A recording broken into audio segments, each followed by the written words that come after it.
जय श्री कृष्ण दोस्तों, स्वागत है आपका हमारे भागवत कथा के चौथे भाग में। जैसा कि आप पीछे सुन सकते हैं, आरती की आवाज गूंज रही है और सभी श्रद्धालु बिल्कुल तैयार खड़े हैं, क्योंकि आज का दिन हमारे इस कथा का सबसे आनंदमय दिन है। आज हमारे पांडाल में प्रभु श्री कृष्ण का जन्मोत्सव मनाया जा रहा है। आज के इस वीडियो में आपको नंद घर आनंद भयो जय कन्हैया लाल की के लाइव दर्शन और पूरे गांव का वो अद्भुत उत्साह देखने को मिलेगा, तो वीडियो को अंत तक जरूर देखिएगा। और हाँ, कल का 5वां भाग और भी विशेष होने वाला है, क्योंकि कल हम ठाकुर जी की बाल लीलाओं, माखन चोरी और गोवर्धन पूजा के प्रसंग में डूबने वाले हैं। तो चलिए बिना देर किए आपको सीधे ले चलते हैं पांडाल के भीतर और मिलकर मनाते हैं कान्हा का जन्मदिन। इस समय मैं पांडाल के बिल्कुल बाहर हूं और आप मेरे पीछे श्रद्धालुओं की भीड़ देख सकते हैं। सब लोग बड़े उत्साह में हैं। अंदर आरती शुरू हो चुकी है और अब मैं भी सीधे पांडाल के अंदर जा रहा हूं दोस्तों। तो आइए दोस्तों चलते हैं। सुनिए दोस्तों, आरती के बाद यहाँ गुरु जी के मुखारबिंद से दिव्य प्रवचन शुरू होने वाले हैं। व्यासपीठ से जैसे जैसे गुरु जी कथा आगे बढ़ाएंगे, वैसे वैसे पांडाल का आनंद बढ़ता जाएगा और कथा के बीच में ही वो शुभ घड़ी आएगी जब साक्षात कान्हा का जन्मोत्सव मनाया जाएगा। तो गुरु जी की इस वाणी को बिल्कुल मिस ना करिएगा, सीधा सुनिए। अंजनी लाल के श्री चरणों में नमन। भूत भावन राजा धीराज भगवान महाकाल के श्री चरणों में प्रणाम करते हुए श्रीमद् भागवत महापुराण की कथा में आगंतु सभी मात्र शक्तियां, उपस्थित श्रद्धालुवृंद, बाहर से पधारे हुए अतिथिगण, मुद मंगलमय संत समाज, यूट्यूब चैनल के माध्यम से सुन रहे सभी श्रोता भाई बहन को, सभी साधक को सादर जय श्री कृष्ण वंदन, जय श्री सीताराम। भगवान श्री चार भुजानाथ, भगवान द्वारकाधीश के मंगलमय स्वरूप को हृदय में धारण करते हुए आज की मंगलमय कथा का शुभारंभ हम सब लोग करते हैं। तो चलिए कथा सुनते हैं दोस्तों। भागवत महापुराण की कथा का चतुर्थ दिवस प्रारंभ हो रहा है। परम श्रद्धेय गंगा के पावन तट के ऊपर श्री सुखदेव जी महाराज परीक्षित जी को श्रीमद् भागवत महापुराण की कथा श्रवण करवा रहे हैं। और वही हम सब लोग आज बड़े उत्साह उमंग के साथ आनंद की प्राप्ति के लिए श्रीमद् भागवत जी की कथा श्रवण करने के लिए आए हैं। आनंद प्राप्ति के लिए नंद के लाला का अवतार होगा आज हमारे पवित्र गांव में। आनंद कंद भगवान पधारेंगे। अब कथा शुरू हो चुकी है दोस्तों। जो निर्गुण है, जो निराकार है, जिसकी कोई इच्छा नहीं है, जिसका कोई स्वरूप नहीं है, जिसका कोई रूप नहीं है, जिसका कोई रंग नहीं है, वह अजन्मा कण कण में समाहित होने वाला, सारे संसार सृष्टि की रचना करने वाला, अखिल ब्रह्मांड को उत्पन्न करने वाला, और जिस भगवान के एक एक रोम में करोड़ों ब्रह्मांड विद्यमान है, वही ब्रह्म आज नंद बाबा के आंगने में प्रकट होगा और नंद उत्सव हम लोग मनाएंगे। ये तो देव की वसुदेव का पुत्र बनेगा। फिर अजन्मा का जन्म कैसे हुआ? अजन्मा जन्म लेकर के कैसे आया? निर्गुण सगुण रूप लेकर के आया। तो भगवान आते क्यों हैं? उन्हें की अधर्म बढ़ता है तो अधर्म को मिटा करके धर्म को स्थापित करते हैं। वो रावण शिशुपाल कुंभकर्ण को मारने आए, तो भगवान को रावण कुंभकर्ण को मारने आना पड़े, उसके लिए अवतार की भूमिका बने। अरे जिसके संकल्प मात्र से सारी सृष्टि की उत्पत्ति हो जाती है, वो थोड़ा गंभीर हो जाए तो सारे संसार का पालन हो जाता है। वो थोड़ा सा रौद्र रूप दिखा दे तो सारा संसार प्रलयकारी विनाश की ओर चला जाता है, प्रलय में डूब जाता है। उस ब्रह्म को क्या है कि वो आना है, भ्रगुटी तोड़ी टेढ़ी करे। दोस्तों वीडियो के कमेंट में जय श्री कृष्णा लिखना ना भूलें। भ्रगुटी विलास सृष्टि लय होई, आना पड़े क्या उसको? बोले साधु संत ऋषियों से मिलना था इसलिए आए। उन्हें कि अयोध्या जी में यज्ञ करते, संत सम्मेलन होता, क्या आवश्यकता थी? लेकिन निर्गुण सगुण बनकर के कैसे आया, अवतार लेकर के क्या है, क्यों आए? क्योंकि इन रावण, कुंभकर्ण, शिशुपाल ने, राक्षसों ने, आताताई ने जिन भगवान के भक्तों को दुख दिया, भक्तों को कष्ट दिया, भगवान उन भक्तों की आंखों के आंसुओं को देख नहीं पाए और अखिल ब्रह्मांड के नायक को मजबूर होकर के इस भारत की धरती पर मोर मूड बंसी वाला बनकर के आना पड़ा। धनुषधारी भगवान बनकर के आए। बोले फिर निर्गुण सगुण कैसे बना?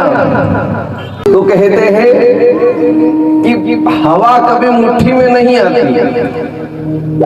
हवा का कोई एक आकार है, आज तक हवा को किसी ने देखा? कोई बता दे कि हवा कैसी है, काली है या गोरी है या सांवला रंग की है? सही बात है गुरुजी, हवा को किसी ने नहीं देखा। छोटी है कि बड़ी है? हवा तो हवा है, लेकिन हवा को आज तक किसी ने देखा नहीं। लेकिन बिना हवा के कोई जीवित नहीं है। पानी कभी मुट्ठी में नहीं आता, पानी के पकड़ो। जय श्री कृष्ण दोस्तों। लेकिन पानी का एक स्वभाव है, पानी को गिलास में रखो तो गिलास का रूप ले लेता है, तपेली में रखो तो तपेली का रूप ले लेता है, ड्रम में भर दो तो ड्रम का रूप ले लेता है, टंकी में रखो तो टंकी का रूप ले लेता है। वैसे ही भगवान कह रहे हैं, मेरी कोई रंग, मेरी कोई इच्छा नहीं है, मेरा कोई स्वरूप नहीं है। जो भक्त मुझे जिस भाव से भजता है, बस उसी भावना के अनुरूप मैं अवतार लेते हैं। अवतार ले लेता हूँ और अवतार लेकर के अपने भक्तों के कार्यों को सिद्ध कर देता हूँ। ये मेरा स्वभाव है। कि मारो चार भुजा को नाथ रे गयो जाट घरहाली,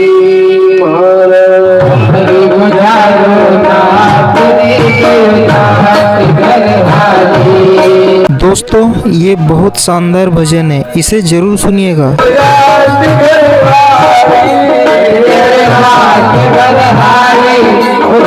दोस्तों माहौल में इतना आनंद है कि पैर अपने आप थिरकने लगे हैं। अगर आपको भी यह देखकर अच्छा लग रहा है तो कमेंट में जय श्री कृष्णा लिखना मत भूलिएगा। जरा आप भी इस दिव्य नृत्य का आनंद लीजिए। देखिए दोस्तों, आज का आनंद ही कुछ अलग है।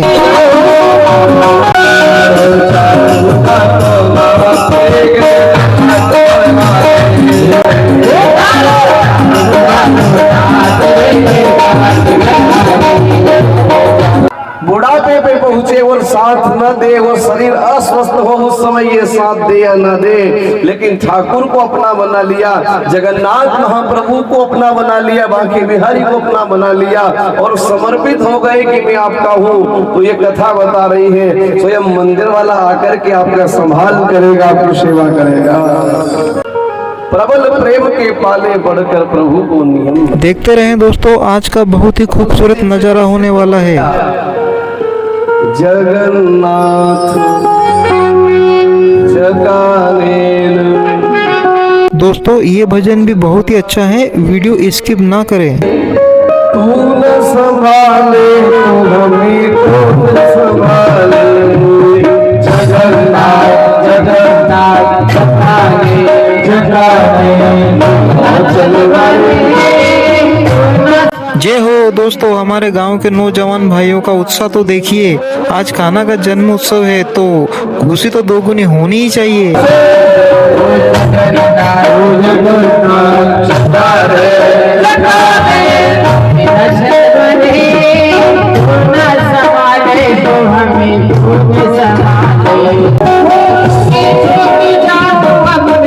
आज खुशी के माहौल में बच्चे भी आनंदमयी हैं दोस्तों, ये देखिए।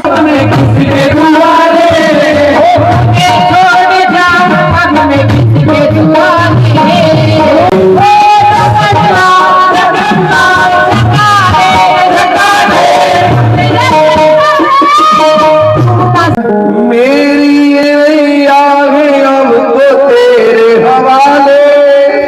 जय श्री कृष्णा। हवाले करो। जुम्मे करो, सुपुर्द करो, जवाबदारी से मुक्त हो जाओ। फिर किसको चिंता है? जैसे हम लोग मेहमान जाते हैं, तो मेहमान गए 1 दिन 2 दिन के लिए, तो अपना घर का पशु, घर का सामान किसी को सौंप करके जाना पड़ता है, किसी को जवाबदारी देकर के जाना पड़ता है ना, पड़ोसी को, कोई जवाबदार आदमी को कि भैया हम 2 दिन के लिए 1 दिन के लिए जा रहे हैं, इसका ख्याल रखना। और यदि आप किसी को सुपुर्द करके नहीं गए हो, किसी को कह करके नहीं गए हो, तो चिंता रहती है ना। दोस्तों, अगर आपको हमारे गांव की यह भागवत कथा और हमारा यह ब्लॉग पसंद आ रहा है तो अभी के अभी नीचे दिए गए सब्सक्राइब बटन को दबा दीजिए और बेल आइकन दबा दीजिए ताकि कल का 5वां भाग आपसे मिस ना हो। बाहर जा रहा हूँ, ये सारी व्यवस्था आपको संभालना है, फिर टेंशन रहे। वैसे ही अपने जीवन की जिम्मेदारी स्वयं ने क्यों उठा रखी है? इसलिए हम लोग परेशान हैं, क्योंकि हम भगवान की पूजा जरूर करते हैं लेकिन भगवान को समर्पित नहीं होते। भगवान को समर्पित हो जाओ। ये संत, ये महापुरुष, ये महात्मा ऋषि, ये क्या करते हैं? इनकी तो अपनी तो फैक्ट्री, अपनी होटल। महेश भैया कल लिया था, बहुत सुंदर लगा। तो होटल है, दुकान है, खेती है, बाड़ी है, गाय है, पत्नी है, परिवार है, सब है, आमदन है, आय जा रही है। संतों के पास क्या है? और हम इतना जीवन भर जोड़ के चलते हैं, उसके बाद भी बहुत परेशान है। और अंतिम में चिट्ठी में यही लिखा है निधन। लेकिन संतों को देखो ना, एक लंगोटी का महात्मा है, कुटिया में वास करता है, उसके बाद भी सियाराम बाबा को देखो तो अयोध्या में करोड़ों रुपए दान करते हैं। माया माया सब भजे और माधव भजे न कोई, जो माधव को भजले तो माया दौड़ी। अभी कथा सुनेंगे आप वामन अवतार की। वामन अवतार हुआ, बलि की यज्ञशाला में 3 पैर भूमि नापने के लिए भगवान गए, संकल्प करा, एक लोक में ऊपर का, एक लोक में नीचे का, तीसरा चरण बलि के चरण सिर पर रखा, चरण पकड़ लिए, मुझे कोई स्थान को दो, सूतल लोक का राज दिया। वरदान मांगने के लिए कहा, बलि मांग तुझे क्या चाहिए? उन्हें कि जब भी दरवाजे से निकलूं, आऊं, हर क्षण हर पल आते जाते मुझे आपका दर्शन होना चाहिए, दर्शन होना चाहिए। तो इसका मतलब पहरेदारी करो। भगवान पहरेदार बन गए और कहा जाता है 6 महीने भगवान वहीं खड़े रहे। लक्ष्मी जी को चिंता होने लगी, कहाँ गए भगवान? बैकुंठ भी सुना कर गए। अच्छा घर है ना, घर में पति नहीं है तो घर सुना लगता है, बच्चे नहीं है तो घर सुना लगता है, क्योंकि बिच्छू डंक बिना, आरती शंख बिना, भोजन मान बिना, नदी नीर बिना शोभा नहीं पाती। तो क्या करें? कहाँ गए भगवान? खोज करी, नारद जी से पूछा, नारद जी ने कहा तो चौकीदार बने हुए हैं, पहरेदार बन गए, फिर कैसे आएंगे? तुम जाओ, बलि को राखी बांध देना। लक्ष्मी जी ने राखी ली, बलि को बांधने गई, बलि के मारे तो कोई बेन ही नहीं है, एक से नहीं बेन नहीं, भैया मैं तुम्हें राखी बांध दो, बांधी। बलि ने कहा आपके घर में जो नहीं है, जो सामान चाहे वो ले जा, तेरे को कुछ भी कमी हो तो तू यहाँ से ले जा, भगवान का दिया हुआ सब है रे बलि, भैया सब है, लेकिन क्या नहीं है? तेरे द्वार पर जो खड़ा है चौकीदार बनकर वो नहीं है, बस उसकी आवश्यकता है। आपका पुराना कोई संबंध तो नहीं है। ये मेरे नारायण हैं, मैं इनके चरणों की सेवा करती हूँ, इनके बिना मुझे अच्छा नहीं लग रहा। वो 6 महीने से तेरे दरवाजे पर है। अच्छा बताओ, आप लक्ष्मी को बुलाया क्या कि आओ? जब नारायण को ही द्वार पर खड़ा कर दिया तो लक्ष्मी बिना बुलाए आई। राजा बलि और भगवान वामन की कथा भागवत महापुराण के सबसे सुंदर प्रसंगों में से एक है दोस्तों। गुरु मिलने से झगड़ा खत्म, दोस्तों इस समय पंडाल में कितनी दिव्य ऊर्जा महसूस हो रही है। आप खुद देखिए, न सिर्फ बल्कि पूरा पंडाल, हमारे गांव के बड़े बुजुर्ग, माताएं, बहनें और युवा भाई सब के सब इस भजन की धुन पर सूद-बूद खोकर झूम रहे हैं। अगर आपके कानों तक भी यह मीठी धुन पहुंच रही है तो झूमिए और कमेंट में एक बार लिख दीजिए जय बांके बिहारी लाल की।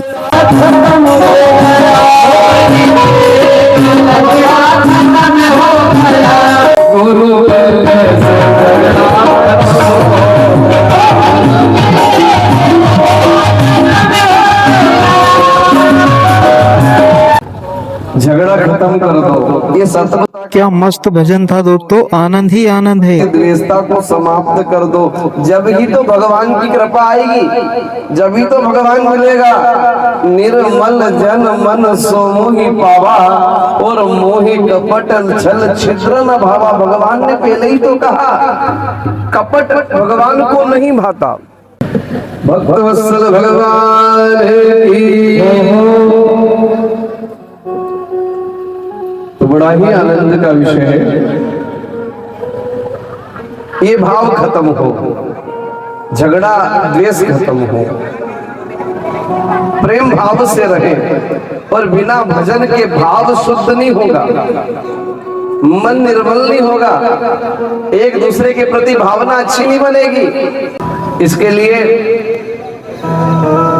फिर हम कुनीति के मार्ग पर चल पड़ेंगे। द्वेष और ईर्ष्या के कारण गलत कदम उठाएंगे, गलत सोचेंगे और फिर हमारे जीवन में विपत्ति आएगी। क्योंकि कुमार्ग पर चलने पर विपत्ति आती है और सत मार्ग को अपनाने पर संपत्ति आती है।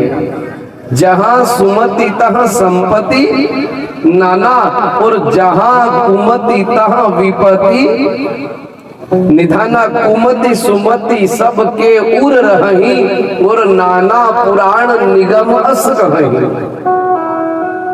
उत्तानपाद राजा की दो पत्नी है, एक का नाम सुनीति है और एक का नाम सुरुचि है। अपने सगा की दो दो पत्नी है, एक बुद्धिमानी और एक मनमानी। बोले मनमानी और बुद्धिमानी। दोस्तों कथा अगर अच्छी लग रही हो तो कमेंट में जय श्री कृष्णा जरूर लिखे और चैनल को भी सब्सक्राइब कर लीजिए दोस्तों। संत की न माता की न पिता की न किसी की भी बातों को न माने, उसका नाम मनमानी। और जो शास्त्र गीता रामायण भागवत माता पिता गुरु संतों की बातों को माने और मानकर उसके अनुसार जीवन जिए, उसका नाम बुद्धिमानी है। लेकिन हम आज बुद्धिमानी से जीवन जी रहे हैं या मनमानी कर रहे हैं? क्या कर रहे हैं, इस पर विचार हम लोगों को करना है। कैसा हमारा जीवन है, कैसी हमारी दिनचर्या है, कैसे हमारा बोलने का ढंग है। क्योंकि बेन ये जीवन लड़ाई करते करते भी गुजरेगा, झगड़ा करते करते भी गुजरेगा। दारू वाला की भी जिंदगी कटे, सट्टा वाला की भी कटे, गाली देने वाले की भी कटती है, बैर भाव रखने वाले की भी कटती है। पर उनको जिंदगी का असली आनंद मिला।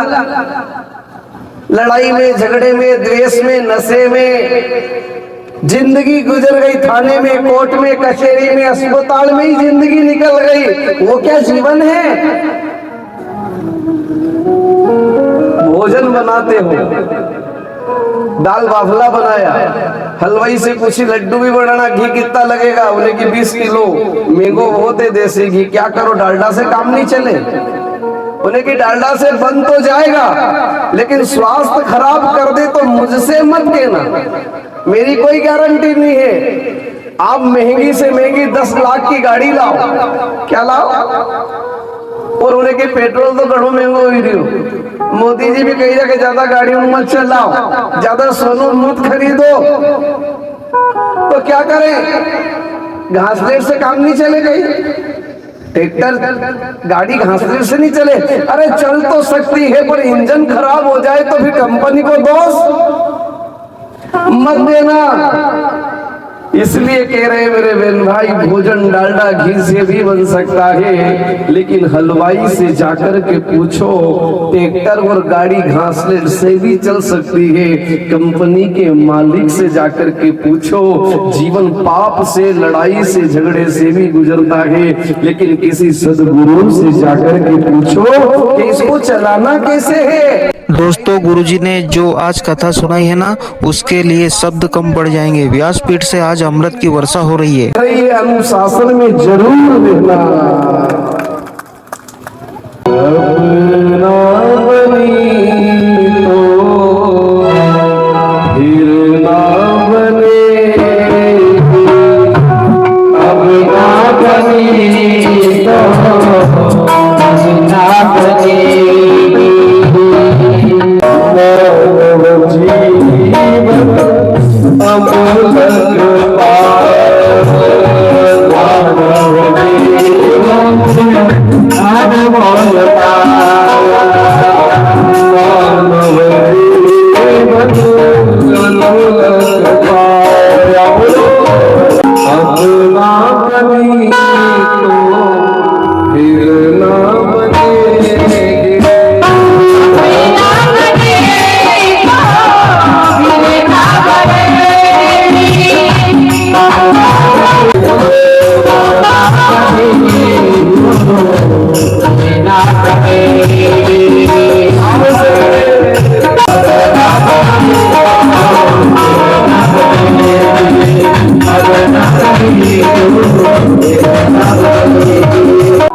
फिर कब बनाएंगे? घोड़ा बन के, गधा बन के, ऊंट बन के, बैल बन के नहीं बनेगी। मनुष्य तन में ही बना सकते हैं, और बनाई तो ऐसी बनाई ना, देखो ध्रुव जी महाराज जंगल में गए, 6 महीने तक भजन किया, इतना कठोर तप, इतना कठोर भजन किया, जल अन्न फल सब त्याग कर दिया, और जिसके कारण सूर्य नारायण का उदय होना बंद हुआ। सारे देवता प्रार्थना करने गए और भगवान से प्रार्थना करी कि भगवान दर्शन दो, तो स्वयं भगवान दर्शन देने के लिए नहीं आए, अंतःकरण में ध्रुव को बिठा करके भगवान ध्रुव का दर्शन करने के लिए आए।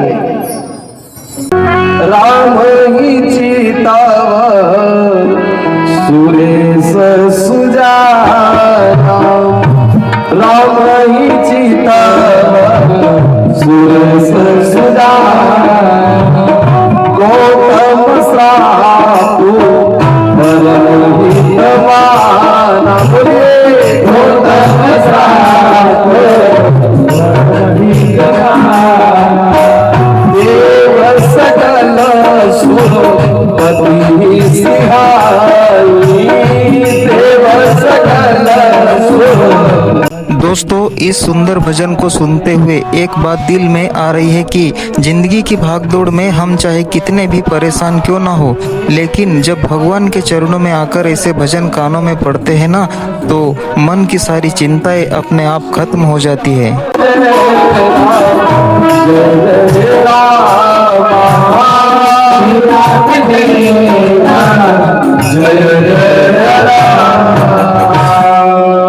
तो श्राप लगा तो बहुत कुदृष्टि से श्राप लगा, गलत कार्य होने के बाद सब इंद्र के जीवन को दिखा रहे थे कि धन इंद्र तेरा जीवन बेकार है, जो तूने ऋषि पत्नी पर गलत दृष्टि डाली और गलत कार्य किया।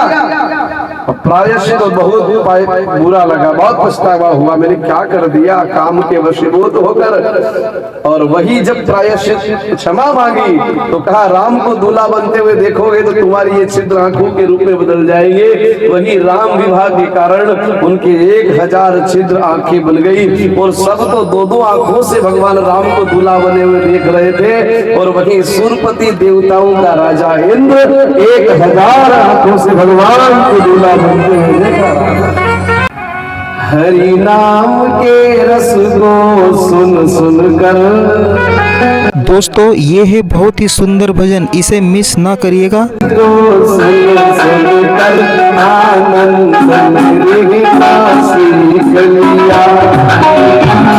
दोस्तों जरा सामने देखिए, इसे कहते हैं सच्ची भक्ति और अगाध श्रद्धा। आदरणीय बुजुर्ग दादाजी अपने सिर पर भारी कलश रखकर कान्हा की धुन पर किस तरह नृत्य कर रहे हैं।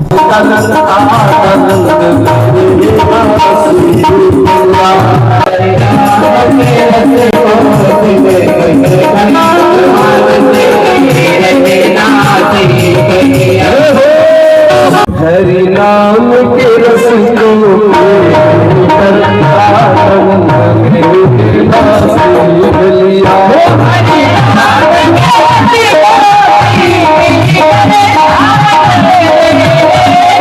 दोस्तों इस उम्र में ऐसा संतुलन, ऐसी ऊर्जा और ऐसा उत्साह सच में देखकर रोंगटे खड़े हो जाते हैं। जब भगवान का रंग चढ़ता है ना तो उम्र का हर बंधन टूट जाता है। दादाजी के इस जज्बे को, इस सुंदर नृत्य के लिए कमेंट बॉक्स में जय श्री कृष्णा लिखना ना भूले दोस्तों।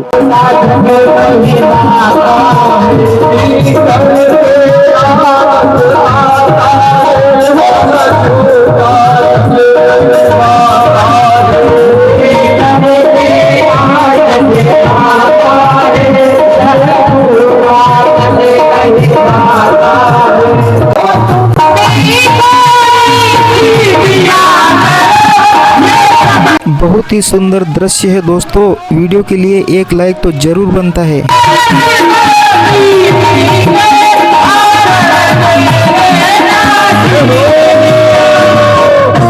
चैत्र का महीना दिन की 12 बजे अयोध्या में पधारे और उन्हीं के साथ उन्हीं की प्राप्ति के लिए स्वयं लक्ष्मी स्वरूपा सीता जी का पादानुपान हुआ और सीताराम जी का मंगल में विवाह, पूरी वनवास की चर्चा, रावण का वध करके राम राज्य की स्थापना, और वही मेरे बांके बिहारी चंद्र वंश में वही अखिल ब्रह्मांड के नायक यदुवंश में भगवान पधारते हैं। 16 कला से भगवान जय कन्हैया लाल की, मदन गोपाल की। दोस्तों जिसका हमें बेसब्री से इंतजार था वो पावन घड़ी आ चुकी है। हमारे नन्हे कन्हैया का जन्म हो चुका है और आप देख सकते हैं कि पिता वासुदेव जी साक्षात कान्हा को टोकरी में विराजमान कर पांडाल में लेकर आ रहे हैं। पूरा पांडाल इस समय नंद लाला के स्वागत में झूम उठा है। फूलों की वर्षा हो रही है और चारों तरफ सिर्फ एक ही गूंज है, नंद के आनंद भयो जय कन्हैया लाल की। दोस्तों घर बैठे बैठे ही अपने मोबाइल की स्क्रीन से कान्हा के इस बाल स्वरूप के दर्शन कीजिए, हाथ जोड़िए और कमेंट बॉक्स में जय श्री कृष्णा से भर दीजिए दोस्तों।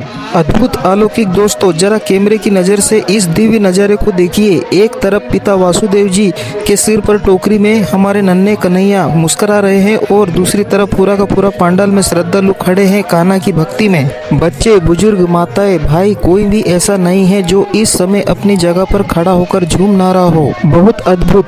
छोटे से कन्हैया को गुरुदेव जी और पिता वासुदेव जी झूला झूला रहे हैं दोस्तों। ये देखिए पांडाल का नजारा बहुत ही अद्भुत है दोस्तों। देखिए सारे के सारे श्रद्धालु खड़े होकर ताली बजा रहे हैं और यहाँ पर कान्हा की आरती भी उतार रहे हैं दोस्तों। ये देखिए नजारा बहुत ही अद्भुत है दोस्तों। देखिए साक्षात कृष्ण कृपा बरस रही है। वासुदेव जी के हाथ में टोकरी सजाए हुए कन्हैया का आशीर्वाद लेने के लिए हर कोई आतुर है। श्रद्धालु भाव विभोर होकर टोकरी को स्पर्श कर रहे हैं। तो दोस्तों आज की यह दिव्य कथा और कान्हा के जन्मोत्सव का पावन दृश्य, सच में आज का दिन हमारे जीवन के सबसे यादगार दिनों में से एक रहा। वासुदेव जी का वो आगमन और हमारे कान्हा का बाल स्वरूप देखकर दिल खुश हो गया। यह हमारी भागवत कथा का चौथा भाग था, लेकिन सफर अभी खत्म नहीं हुआ है। अगले भाग यानी 5वें भाग में और भी अच्छा दृश्य देखने को मिलेगा दोस्तों। तो बस अब आप जल्दी से चैनल को सब्सक्राइब कर लीजिए और घंटी बेल आइकन को भी दबा दीजिए ताकि 5वें भाग का नोटिफिकेशन सबसे पहले आपको मिले। आज का वीडियो कैसा लगा कमेंट में राधे राधे लिखकर जरूर बताइएगा दोस्तों। आप सभी का बहुत बहुत धन्यवाद। जय श्री कृष्णा।